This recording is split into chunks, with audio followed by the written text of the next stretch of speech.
Guys welcome back to our channel site for study. और देखिए आज हम पढ़ेंगे चैप्टर 14 का पार्ट 2। और इसमें देखिए मैंने आपको यहाँ तक तो पढ़ा दिया था, इस वाले पैराग्राफ तक।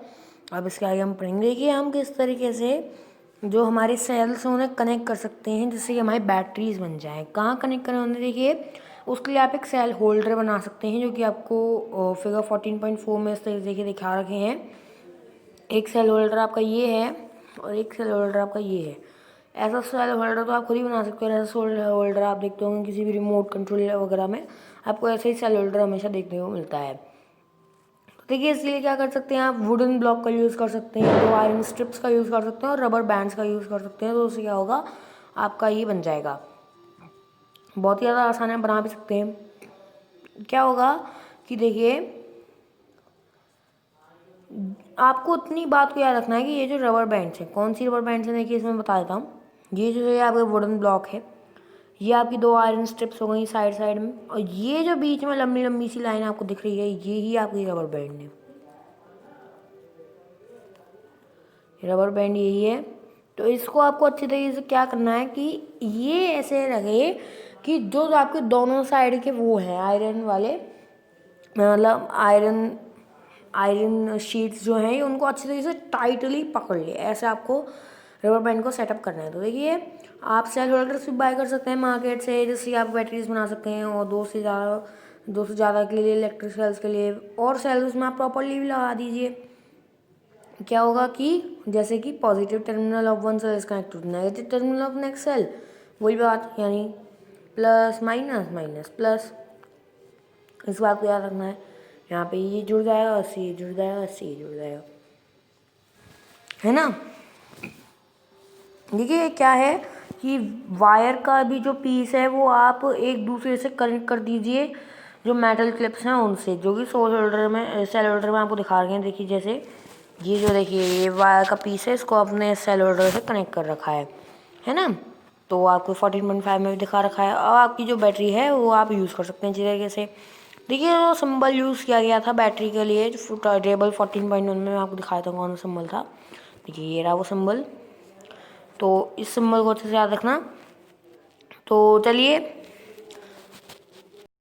अब हम एक सर्किट डायग्राम बनाएंगे इलेक्ट्रिक सर्किट का यूजिंग सिंबल्स। अब कैसे बनाते हैं देखिए इलेक्ट्रिक सर्किट को यूजिंग सिंबल्स, जैसे कि चलिए एक्टिविटी 4.1 हम पढ़ेंगे। अब ये एक्टिविटी मेरे को इम्पोर्टेंट लग रही है, चलिए एक बार फिर पढ़ लेते हैं। अब इलेक्ट्रिक सर्किट आपको बनाना है जो कि फिगर 14.7 में आपको दे रखा है। देखिए ये फिगर 14.7 और इसको आपको सिंबल्स के यूज़ से बनाना है। अब किस तरीके से आप इसे सिंबल्स के यूज़ से बना सकते हैं तो मैं आपको बता देता हूँ। तो देखिए क्या करना है आपको, आपने एक ऐसा ही सिमिलर सर्किट ही देखा था क्लास 6 में, जिससे कि हमने इलेक्ट्रिक बल्ब को ग्लो किया था। क्या आपने जो बल्ब हमने ग्लो किया था, आपको याद होगा कि जब स्विच ऑन पोजीशन में था तभी हम उस बल्ब को ग्लो कर पाए थे, है ना। और जो बल्ब था वो उतनी जल्दी ग्लो करेगा जितनी जल्दी जो स्विच है वो ऑन पोजीशन में जाएगा। तो सीधी सी बात हो गई। अभी जो सर्किट आपने 6 क्लास में देखा था इलेक्ट्रिक सर्किट, इसी को आप नोटबुक में बना लीजिए और फिर उसका सर्किट डायग्राम बनाइए उस सर्किट का using symbols for the various electric components. ये आप बना के देख सकते हैं। अच्छा, अगर आपका ये जो डायग्राम होता है जो कि इस बुक में दे रखा है 14.8 में, अगर उससे सिमिलर बनता है तो सही है, नहीं तो नहीं है। देखिए ये बहुत ज़्यादा आसान होता है कि किसी भी सर्किट डायग्राम को सिंबल्स की मदद से बनाना ईजी है। तो इसलिए हम क्या करते हैं, ज़्यादातर इलेक्ट्रिक सर्किट को इन सिंबल्स के ही माध्यम से इनको बनाते हैं, जिससे कि हमारा इजीली वो तैयार हो जाएगा। आपको एग्जाम में भी आएगा तो कभी भी असली फिगर बनाने को नहीं आएगा, आपके पास असली फिगर होगी, उसका आपको सिंबल्स को यूज़ करके आपका डायग्राम तैयार करना होगा। इतनी बात आप याद रखिएगा। फिगर 14.9 जो है उसमें एक अनदर सर्किट डायग्राम आपको दिखा रखा है, जैसे ये रहा, है ना। अब देखिए क्या है कि ये जो बल्ब है क्या इसमें ग्लो करेगा, क्या ग्लो करेगा, नहीं करेगा। देखिए जब बल्ब ग्लो करेगा तो अब आपको इस तरीके से डंडी डंडी बल्ब के साइन की चारों तरफ बना देनी है, जैसे कि ये आपके इस वाले फिगर में बन रही है, आप देख भी सकते हैं, ये रही आपकी। तो इस तरीके से डंडी डंडी आपको बना देनी है। इतनी बात आपको याद रखनी है कि ऑन पोजिशन में हमेशा वो ग्लो करेगा और जो सर्किट है वो क्लोज रहे। सर्किट क्लोज कब रहता है, देखिए यहाँ पे जब स्विच आपका ऑफ रहेगा, स्विच जब ऑफ रहेगा तो सर्किट ओपन रहेगा जिसमें कि बल्ब ग्लो नहीं करेगा। स्विच जब ऑन रहेगा तो सर्किट आपका क्लोज रहेगा। कैसे रहेगा, देखिए आपने पॉलीगन्स तो पढ़ी होंगे क्लास 6 में। देखिए क्या है, देखिए यहाँ से खुला है, बाकी पूरा बंद है, लेकिन इतनी जगह पे से ये खुल गया तो यहाँ से तो ये ओपन हो गया ना, तो इस वजह से क्या कहलाता है, ओपन सर्किट। ये क्या है, देखिए यहाँ पे आप कहीं से भी कुछ भी घुसने की जगह नहीं है क्योंकि सब जगह से बंद है, तो इसको क्या कहते हैं हम, क्लोज सर्किट। जब सर्किट क्लोज होगा तभी आपका बल्ब ब्लो करेगा, अदरवाइज वो नहीं करेगा। अब देखिए कि ये आपको इसका डायग्राम है, चलिए मैं आपको बना के दिखाता हूँ। अब जैसे सबसे पहले हमको बैटरी है, बैटरी का डायग्राम कैसे बनाते थे हम, या फिर आप सेल का ही बना सकते हैं। जैसे कि यहाँ पे एक ही सेल है तो मैं सेल का बना देता हूँ इस तरीके से। ये आपका सेल का होता है डायग्राम, आपको पता ही है। हम आप पहले पिछले वीडियो में पढ़ा चुके हैं, आप नहीं देखा वो पिछला वीडियो तो आप डिस्क्रिप्शन में लिंक है उससे आप देख सकते हैं। फिर क्या है, सही से वायर कनेक्ट होकर स्विच जो है वो ऑन पोजीशन में। अब स्विच ऑन पोजीशन में कैसे दिखाते थे हम, ऐसे करके, ऐसे तो दिखाते हैं स्विच ऑन पोजीशन। फिर क्या है भाई साहब, बल्ब ग्लो कर रहा है, बल्ब ग्लो कर रहा है तो उसके किस सही साइन बनाएंगे आप, यूँ, और फिर ये करके ये चीज़ डंडी डंडी बन गया आपका। कितना ईजी था, देखिए आप बिल्कुल सही बनाए, बिल्कुल हमारा सही बना डायग्राम।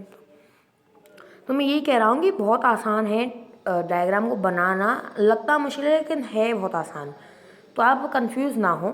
चलिए अब ये वाला ब्लू बॉक्स पढ़ते हैं। ब्लू ब्लॉक्स होते हैं वो हमेशा इंपॉर्टेंट होते हैं, इस बात का आप याद रखिएगा।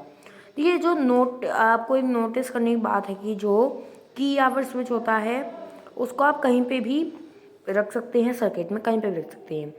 जब स्विच ऑन पोजीशन में होगा तो सर्किट है वो positive terminal of the battery जो है उससे नेगेटिव टर्मिनल की तरफ घूमते हुए पूरा सही हो जाएगा। यानी कि देखिए यहाँ से आपका पॉजिटिव से निकल के जब आपका स्विच ऑन है, यहाँ पे ऑन है, तो घूमता हुआ ये डायरेक्ट नेगेटिव टर्मिनल जाके जुड़ता है।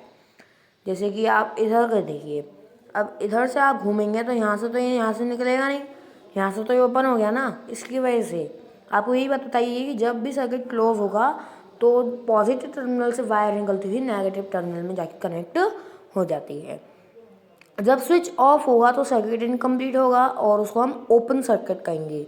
जो करंट है वो फ्लो नहीं करेगा सर्किट किसी भी पार्ट में से। तो इस बात को, इन तीनों बातों को आपको अच्छे से याद रखना है। चलिए आगे बढ़ते हैं अपने चैप्टर की तरफ। क्या है कि जो बल्ब है इसमें एक बहुत ही पतली सी वायर होती है जिसे हम फिलामेंट कहते हैं। अभी हम बल्ब का स्ट्रक्चर पढ़ रहे हैं, बल्ब का स्ट्रक्चर। चलिए पढ़ते हैं। जो बल्ब है उसमें बहुत ही पतली सी वायर होती है जिसे हम फिलामेंट कहते हैं। उस पतली सी वायर को क्या कहते हैं, फिलामेंट कहते हैं।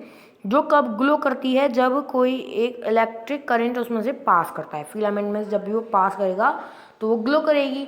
और आप जानते हैं बल्ब के आगे वाले साइड कांच से बनी होती है तो वो उससे रोशनी बाहर निकलती है, बिकॉज जो ग्लास होता है वो ट्रांसपेरेंट होता है, तो उससे रोशनी बाहर निकलेगी तभी तो आपको लाइट मिलेगी। दैट इज़ वाई जो फिलामेंट है वो बल्ब का बहुत ही ज़्यादा इंपॉर्टेंट पार्ट होती है।